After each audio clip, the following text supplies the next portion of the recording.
Well, one of many compelling reasons to believe the Christian message is the sacrifice paid by those who first spread it. It's thought that nearly every one of Jesus' disciples was put to death for their message. Just think about that. Standing on the gallows, all that they had to do was publicly confess that what they were saying about Jesus was a lie. And yet each of them chose to die for Jesus. And passages like today's make that even more astonishing, because the men we meet in these verses are no heroes. We'll see that clearly. What could transform these fumbling cowards into lion-hearted leaders? Let's have a look and see. The time has come, and it's the climax of Jesus' ministry. After 2 years of traveling and teaching and miracles, he and his disciples have arrived in Jerusalem to complete his mission. But there's just one problem, because they have no idea what's going on. Time and time again, Jesus has tried to explain his death to them, but they just can't get it.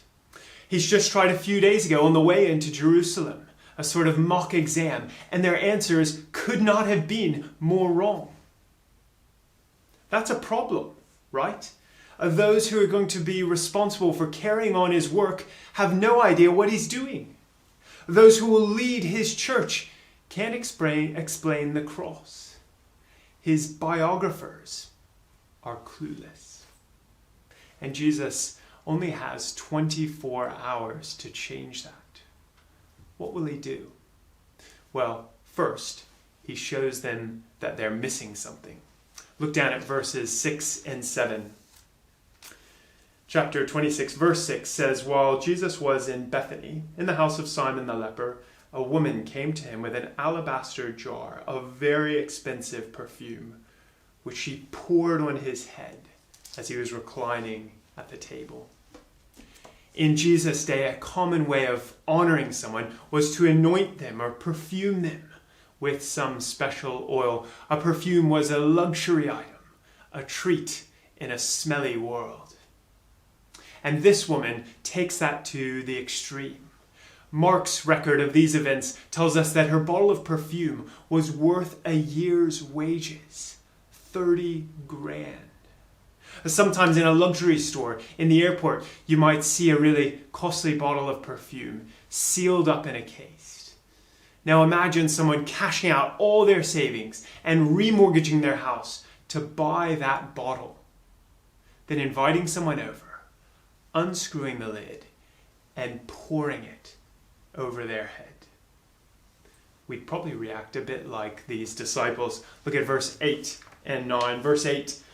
"When the disciples saw this, they were indignant. 'Why this waste?' they asked. 'This perfume could have been sold at a high price and the money given to the poor.'"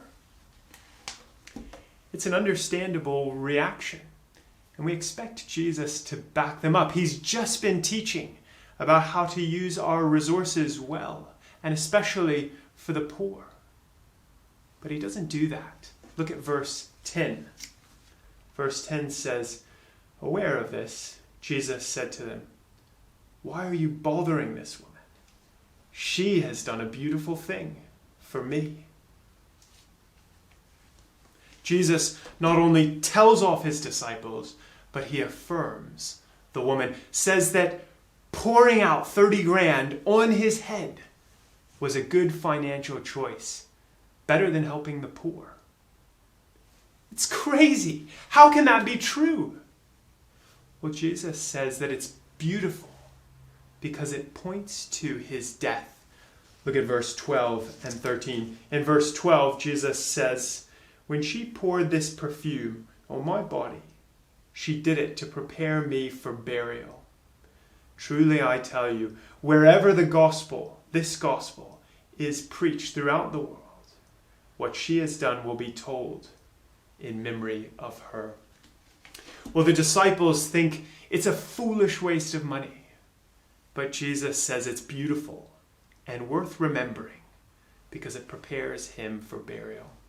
The Jews would honor their dead by anointing them, pouring special oil over their body. And this woman is pouring out a lavish honor onto Jesus the night before his death. And Jesus doesn't cringe away from it.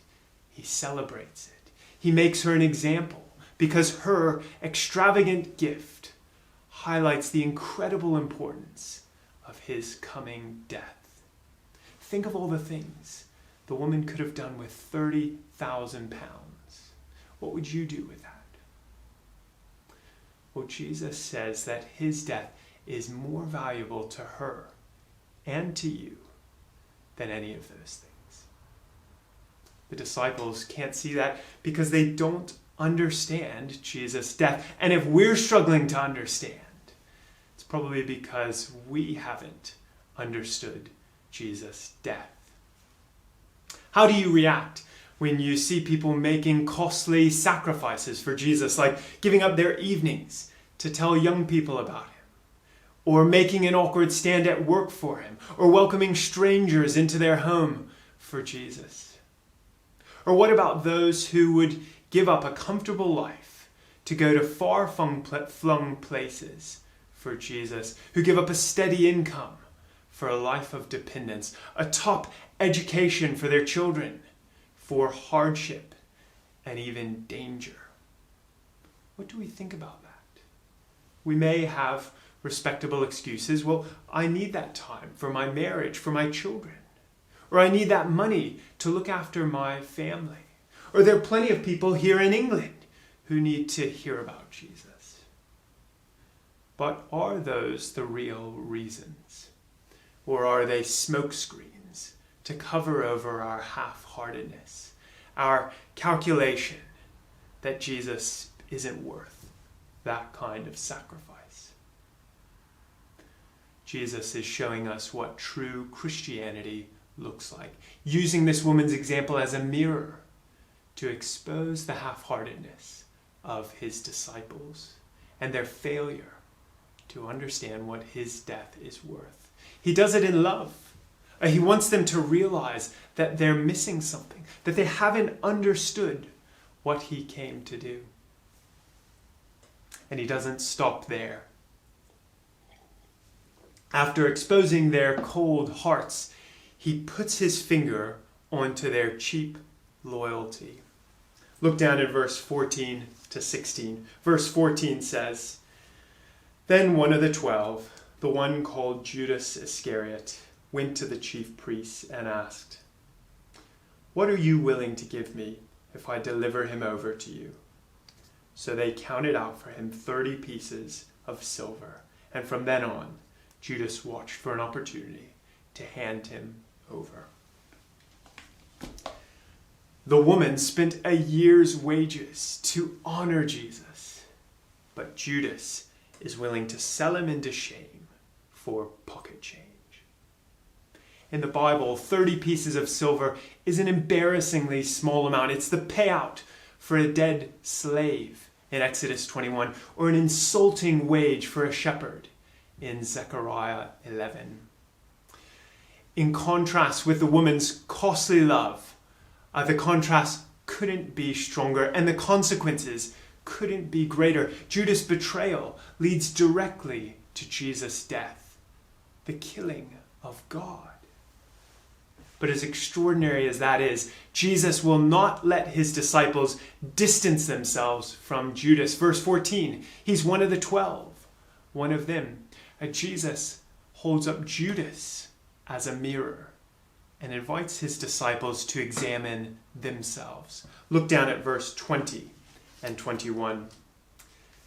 In verse 20 says, "When evening came, Jesus was reclining at the table with the 12, and while they were eating, he said, 'Truly I tell you, one of you will betray me.'" Jesus says that one of them, someone like them, will betray him. It could be any one of them. And they know he's right. Look at their reactions in verse 22. Verse 22, they say, they were very sad, and they began to say to him, one after the other, "Surely you don't mean me, Lord?" They can't deny it. the thought that they might betray Jesus. They've laid awake at night, counting the cost of following public enemy number one, Jesus, and the potential reward for just handing him in. They know it could be them, and so their eyes drop, and they beg Jesus to reassure them, please say it's not me. Like Judas, they know that their loyalty is cheap, that they are weak people, prone to betraying their friend, their God. Jesus will drive that home in verse 31 by predicting that they'll all desert him, and the only one brash enough to protest falls the most catastrophically. What do we see when we look at Judas' betrayal? Do we recoil, say, I'd never do that? Or do we realize that he's one of us, cut from the same cloth, that our loyalty is just as cheap? What do we think when we read of tragedies in the news? I'd never do that. Or do we realize that there, but for the grace of God, go I? In the wrong circumstances, all of us are capable of great betrayals, of selfishness, violence. The potential bubbles up from our hearts every day, lying to get a cheap laugh, a lingering glance, destructive anger. We've all broken our own standards, let alone God's. So the author Alexander Solzhenitsyn says, if only they were evil people, somewhere insidiously committing evil deeds, and it was necessary only to separate them off from the rest of us and destroy them. But the line dividing good and evil cuts through the heart of every human being. Jesus reveals a deeply unpleasant truth. This world is not made up of good and bad people, just people like us. But Jesus doesn't say that to condemn us. That's exactly why he's come, to save us, and he wants us to understand his rescue mission. So, having exposed the disciples' need, Jesus uses the Passover meal to explain his saving death. Look down at verse 17. Verse 17 to 19 say, on the first day of the festival of unleavened bread, the disciples came to Jesus and asked, where do you want us to make preparations for you to eat the Passover? He replied, go into the city to a certain man and tell him, the teacher says, my appointed time is near. I'm going to celebrate the Passover with my disciples at your house. So the disciples did as Jesus had directed them and prepared the Passover. When Jesus needs to communicate the meaning and value of his death, he arranges for a Passover meal. Look at the middle of verse 18. He makes that explicit. Verse 18, he says, my appointed time is near, so I'm going to celebrate Passover with my disciples. It's no coincidence that Jesus' death happens at the time of Passover. Just look back to the beginning of our reading. The first 5 verses. Chapter 26 and verse 1 says, when Jesus had finished saying all these things we've been studying in the past weeks, when he finished, he said to his disciples, as you know, the Passover is 2 days away, and the Son of Man will be handed over to be crucified. Then the chief priests and the elders of the people assembled in the palace of the high priest, whose name was Caiaphas, and they schemed to arrest Jesus secretly and kill him. But not during the Passover, they said, or there may be a riot among the people. Well, the bigwigs in Jerusalem want to kill Jesus, but they're determined not to do it at Passover for fear of the crowds and rioting. But Jesus, on the other hand, wants to die at Passover. Verse 2. So who will get their way? There's a rich irony as the leaders in their robes and palaces and servants have to reschedule their plan to fit with the diary of a homeless tradesman. Jesus is determined to die at Passover. Why? Because Passover explains his death. Passover was already about death, a saving death. Let's zoom out the camera and let me explain. The Bible begins with God creating the world, but his creation falls apart. In the next book, Exodus, records God wiping the slate and starting again. The 10 plagues were God's judgment, decreating the world. The animals turning against their masters, food spoiling, the world falling apart and collapsing back into darkness. And the climax of it all was the death of every firstborn, the future of every family cut off, a line drawn under sinful humankind. God's righteous judgment decreates his spoiled world. But the Passover is also about how God made a way out. He provided them with a substitute. And when the Jews killed the lamb and spread the blood on their doorpost, God's judgment passed over them. He let the judgment they deserve fall on the lamb. And so undeserving sinners were able to come into God's new creation. God parted the waters of the Red Sea and creates a new Eden, a land flowing with milk and honey, where God again lived and walked among his people. Passover was the time to remember those events, an annual meal with food and words that described and explained the events. You can read about it all in Exodus 12. But just look at what Jesus does with that Passover meal. Look at verse 26 through to 28. Verse 26 says, "While they were eating the Passover meal, Jesus took the bread, and when he had given thanks, he broke it and gave it to his disciples, saying, 'Take and eat. This is my body.' Then he took a cup, and when he had given thanks, he gave it to them, saying, 'Drink from it, all of you. This is my blood of the covenant, which is poured out for many for the forgiveness of sins.'" Jesus picks up the Passover bread and wine, looks around the table, and says, "This meal is about me."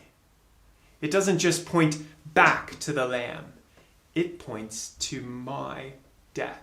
Jesus' death begins a new Passover, because the last one wasn't enough. As amazing as God's recreation was, it didn't last, and it fell back into sin and slavery and chaos. And so Jesus has come to finish the job, to wipe the slate clean once more. In the last 2 weeks, Ben and Simon have unpacked Jesus' dreadful warnings about Judgment Day and the end of this world.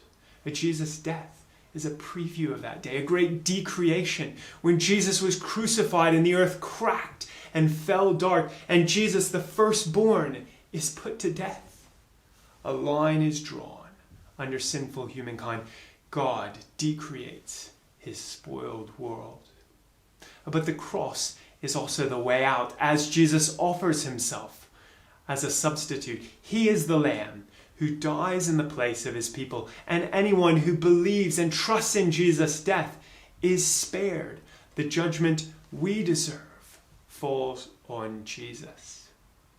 And so we're able to come into God's new creation, to pass through the waters of baptism and into a new Eden, where God takes residence in our hearts by his Spirit.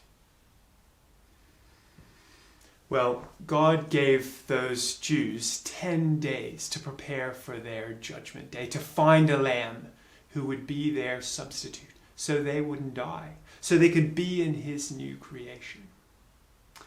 And Jesus has given us time to prepare for our judgment day, to accept his death as our substitute, so that we won't die and can be in his new creation.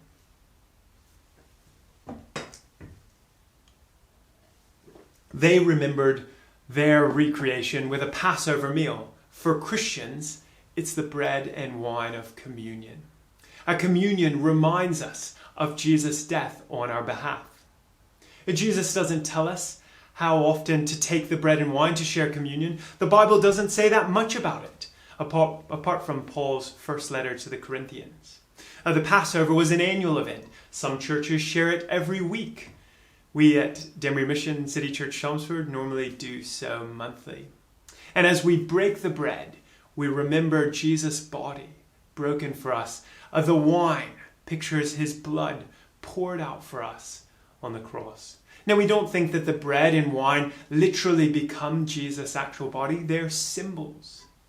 But neither should we underestimate communion.